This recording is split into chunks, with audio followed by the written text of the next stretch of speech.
Bonjour à tous. Bonjour. Bonjour David. Bonjour. On se retrouve aujourd'hui pour la case numéro 7.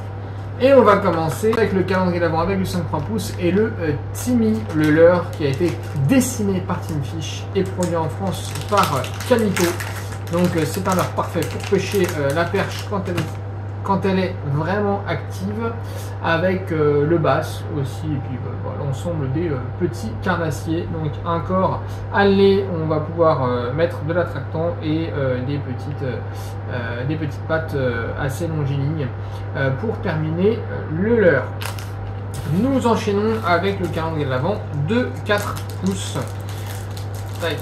Alors ici on a un leurre qui est Extensible. Élastomère, voilà. À ne surtout pas ranger avec vos autres leurres parce que sinon vous allez les faire fondre.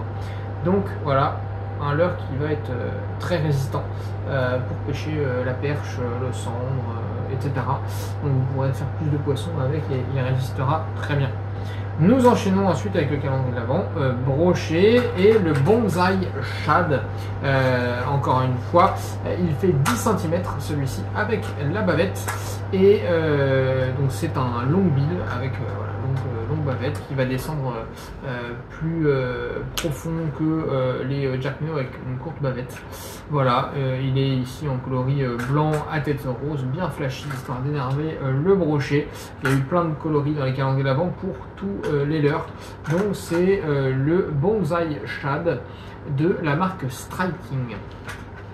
Nous enchaînons avec le calendrier de l'avant pour la pêche en mer et le V3 Ib. On a eu pour le brochet le V3 Ib, mais cette fois-ci on a la version en 12,5 cm. Donc c'est un shad qui est vraiment très longiligne, qui a été redesigné il y a très peu de temps par la marque Gunky et voilà, qui va être parfait pour toute pêche de prédateurs en eau salée.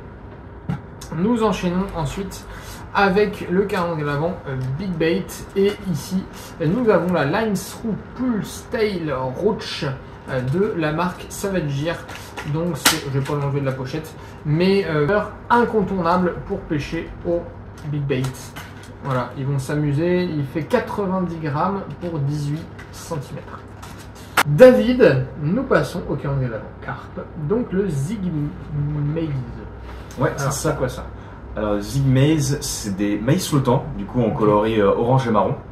Ça sert du coup, comme son nom l'indique, pêcher au zig ou à l'avant pop-up, flotter. Et moi je monte ça directement soit sur l'hameçon, soit je mets ça sur le cheveu accompagné. Là sur la photo, il y a les deux types d'ailleurs, oui, il montre bien l'hameçon ou alors... directement comme ça. Puis moi je l'accompagne. Donc de toute façon, c'est décollé vraiment de 20 cm, 30 cm, 40 cm du fond, ou ça peut être vraiment juste au fond? Alors ça dépend, du coup si on décide de pêcher en équilibré, donc accompagné avec une tag garnut ou du maïs, ça fera juste feu du coup. Voilà, ça fera juste flotter un petit peu ton hameçon. Mais si tu mets que des Zig Maze, ça va faire flotter, et là si tu veux choisir la profondeur, il te faudra soit une petite patte plombée, du coup on peut aussi mettre une chevrotine pour choisir du coup comment on veut que ce soit décollé. Et ça que sur le cheveu, et on peut choisir 10, 20, 2 cm. Un autre montage à nous montrer du coup à la fin des calendriers de l'avant, David. Et tu sais, on a de la carpe avec? Oui, j'en prends déjà grâce du coup à du maïs, accompagner ça avec du maïs ou de la taille de nut. Ça marche.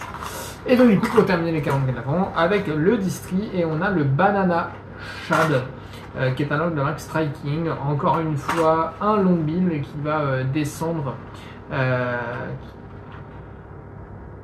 Un long bill qui va descendre dans les couches d'eau. Voilà, donc une forme en forme de banane, d'où le nom du Banana Shad qui vous fera prendre perche, brochet, basse et autres carnassiers. Donc on se retrouve demain pour le jour numéro 8. C'est parti. À demain.